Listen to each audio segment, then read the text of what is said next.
Good morning বন্ধুরা, কেমন আছো? আশা করি তোমরা সবাই ভালো আছো। আমিও ভালো আছি, সুস্থ আছি। তো অনেক দিন যাবত এত পরিমাণে বৃষ্টি হচ্ছে, সেরকমভাবে কোথাও যাওয়া হয় না। তো আমরা কয়েকদিন ধরেই সিদ্ধান্ত নিয়েছি মায়াপুর যাব। তো আজ ফাইনালি সিদ্ধান্ত নিয়ে নিলাম মায়াপুর যাব। তো সকাল সকাল বেরিয়ে গেছি মায়াপুরের উদ্দেশ্যে।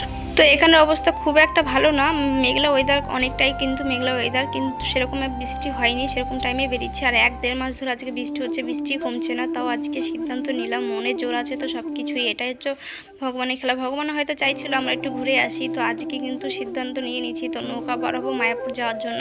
তো নৌকা পার হতে দেখো এই জলটা পুরো অনেকটা কালোর মতন লাগছে। আমার বেশ কিন্তু ভালোই লাগছিলো নৌকা চড়তে। আর নৌকাতে চাপতে তো সবাই ভালোবাসো কিনা জানি না, আমার একটু ভয় লাগে, তাও চাপলাম। তো টোটোত করে মায়াপুর মন্দিরে যাচ্ছি। আর এইখানে মায়াপুরের মন্দিরের ভেতরে কিন্তু একটা গাছ আছে। এই গাছটার ভেতরে একটা ভীষণ বড় একটা ফল হয়, ফলের ভিতরে ফুল হয়। তো এখানে দেখো সুজনদার সাথে দেখা হয়ে গেলো। তোমরা কে কে চেনো কমেন্টে কিন্তু জানিও। আর আমার এই ধরনের মিনি ব্লগ তোমাদের কেমন লাগলো কমেন্টে কিন্তু